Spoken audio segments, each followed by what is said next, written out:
Now, so your temperament, I want to show you how it impacts your relationships. So communication styles, and you know, in relationships, communication is such, it is the oxygen of a relationship. And so people with different temperaments may communicate differently, leading to misunderstandings. For example, someone with a quick temperament might rush through conversations, while a more thoughtful person feels unheard because they don't have the quick temperament. And here I'm going to use the example of the choleric and the phlegmatic. If you are a choleric, you marry a phlegmatic, there will be, unless you grow together, there will be struggles with communication styles, because the phlegmatic wants to listen, process, and then engage, while the choleric wants, let's talk about it, let's finish it, let's wrap it up, and let's move on. And it can become now what people say misunderstandings. They don't listen to me, they don't value my opinion. And then there will be the phlegmatic who will not follow through because they were not given the opportunity to buy into the idea, because the choleric just came pa pa pa pa, and the melancholic is saying, wait, what happened? And so they are not aligned in that conversation. Then we have emotional reactivity, how strongly someone reacts to a situation based on their temperament can create tension or in a relationship, with one partner appearing overly emotional while the other seems detached. So if a sanguine is married to, let's say, a melancholic, and the melancholic, when the sanguine comes and shares information, the melancholic receives the information with emotional heaviness, and their mood changes, their body language changes, and they pull away. Then the sanguine is going to say, hey, I can't share some information about me, because then it impacts our emotional connection. Now, still on the same way of thinking, the melancholic will be afraid to express their emotions because they don't want to overwhelm their partner, who probably is choleric or phlegmatic, or even maybe not phlegmatic, because phlegmatic are very good at holding space, but the choleric and the sanguine, who are impulsive, let's move on, let's not talk about those heavy things. So the melancholic might feel very lonely in that relationship, because they don't feel like their partner is giving them space to really feel what they need to feel. Then conflict resolution. Different temperaments can lead to different approaches resolving conflict, with some individuals preferring direct confrontation while others avoid conflict altogether. Again, it doesn't mean that if you are a phlegmatic who is averse to conflict, dealing with conflict, or a sanguine who doesn't want to dwell on things which have passed on, it doesn't mean that if they are married to somebody like the choleric, who needs, the choleric and the melancholic, they need to resolve issues. It's just that they do the resolving of the issues differently, but their need is to resolve issues, not to put them under the carpet.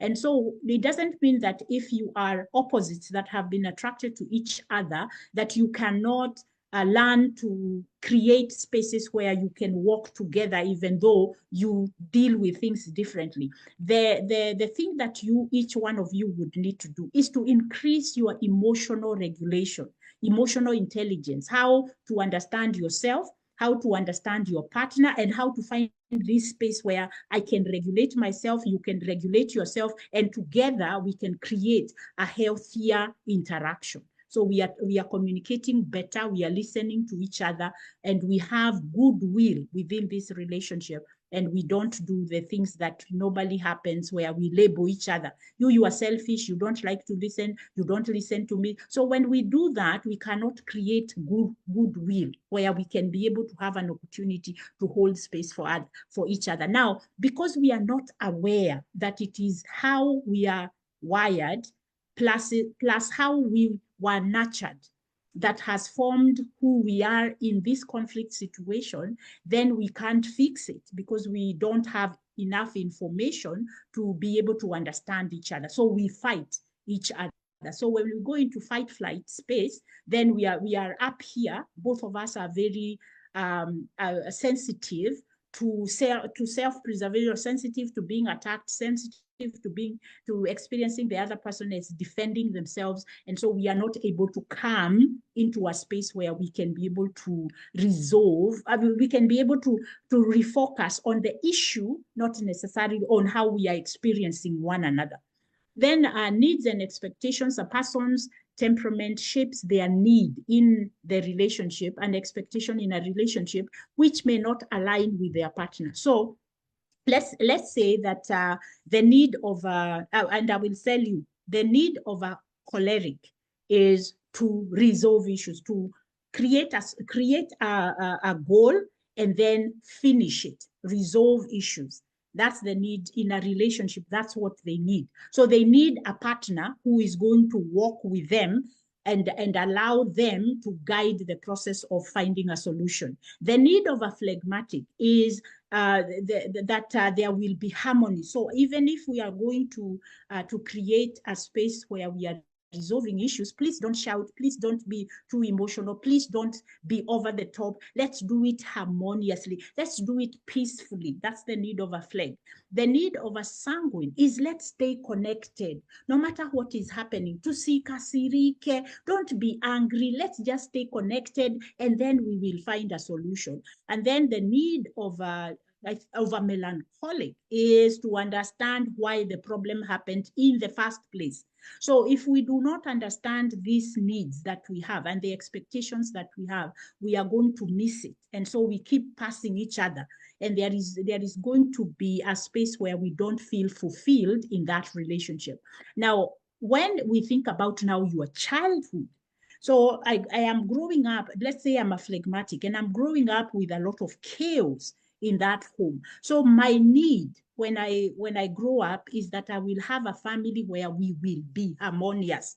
So if I come into the relationship and immediately my partner begins to condor macho or raise their voice or tell me what I'm supposed to do, and they are doing in a way that makes me feel stupid, makes me feel like a child, like they're talking to a child. They are not turning towards me and saying, hey, let's think about this together.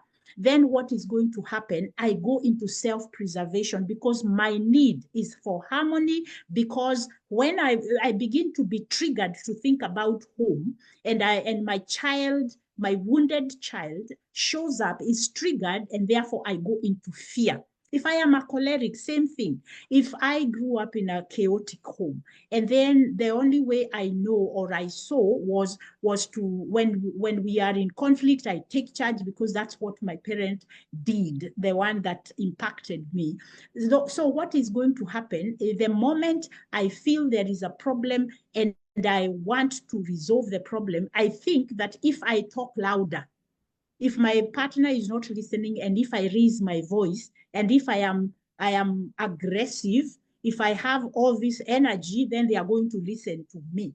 And so my need is to be able to be listened to and have a partner who is going to support what I am doing. So my expectation is that my partner, number one, will work with me and accept me the way they are. And number two, they will respect me, because this respect I'm looking for is something I didn't get when so the part of me, which is now the choleric, the go-getter, all of that, is wanting to have a partner who follows me, not a partner who is questioning where I'm going. And you know very well, as grown-ups, we cannot have a relationship without dialogue. It's not going to be a fulfilling relationship.